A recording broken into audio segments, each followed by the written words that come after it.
Welcome to the deep dive. Okay, so today we're diving into something, well, pretty wild. It's a critical analysis, a dissertation, actually, that centers on maybe the strangest image combo you could think of. Yes, Thomas Kinkade, the painter of light, all cozy cottages and glowing window. Right, total domestic bliss. And crashing right into that scene, Uh, a T-800, the Terminator Endoskeleton. Just chrome and menace. It sounds almost like a joke, but the source material takes this very seriously. It does. It's not treated as just satire. The core idea they introduce is something called hyper-dissonance. Okay. Think of it like an ontological collision, like two completely incompatible operating systems trying to run on the same machine. It's designed to crash, critically speaking. Gotcha. So you've got the affective ideal. That's the Kinkade side. The source calls it the Kinkadean Simulacrum. That super manufactured, almost therapeutic comfort. Exactly. And smashing into it is its polar opposite, the mechanical antithesis. Yeah. Pure unfeeling function. That's the T-800 representing kinetic praxis. It's there as an agent of deconstructive urgency. Okay, so our job here, our deep dive, is to figure out what this collision tells us. What's the hidden cost, the source asks, of all that perfect suburban serenity? Precisely.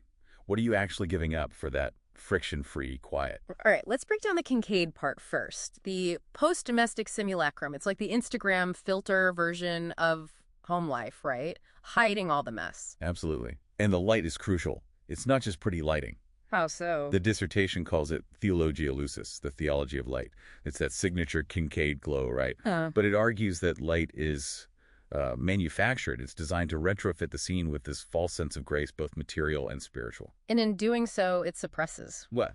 critical thinking. Yeah, basically. It's meant to soothe you into acceptance, not prompt questions. And the architecture plays into that, too. The perfect little houses, the neat lawns, the architectural sedimentation, they call it, like layers of enforced ideology. Exactly. It sets up these rigid boundaries of what's acceptable, what's ideal.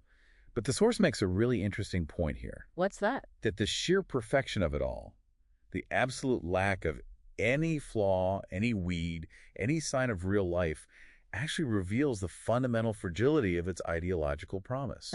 Because it's trying too hard, it shows the strain underneath. Sort of, yeah. That perfect surface is so brittle, it hints at the instability it's trying to paper over, whether that's, debt or just soul-crushing conformity. Okay, now for the fun part, the invasion. The T-800 showing up. It's not just a monster, it's temporal incongruity. Right. It's the cold, hard future literally walking into the sentimentalized present, or maybe sentimentalized past even. It's judgment.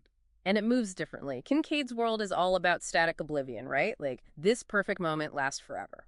But the Terminator embodies the kinetic imperative. It has to move. That steady, relentless, unstoppable stride. It represents the constant forward march of technology, of history, Sure. Things you can't stop with a white picket fence. It just keeps coming. It must proceed. That's its nature. Now, the source uses a term, body without organs.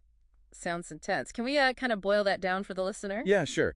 The body without organs, or BWO, it basically means the Terminator is operating outside the local rules, the codes of the suburbs. It's deterritorialized. So it doesn't care about property lines or homeowners associations. Not at all. It's just pure function, pure logic, moving through this space that's otherwise completely defined by emotion and, well, sentimentality. It's immune to all that. And that single red eye, Wow. the Ocular Hegemon, what's the significance there? It's not hidden surveillance? No, exactly. It's visible technological surveillance. It's right there walking down the street. Why is that maybe more chilling? Because it represents the system's latent, mobilized violence made totally visible.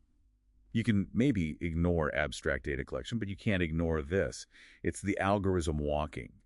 Its cold mechanical form just shatters Kinkade's soft, painterly lines. It exposes the underlying grid. The Cartesian grid of control, yeah.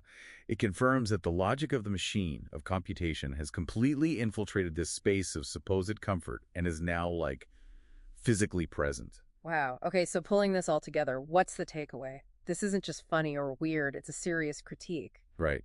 The source calls it a trans-satirical deconstruction.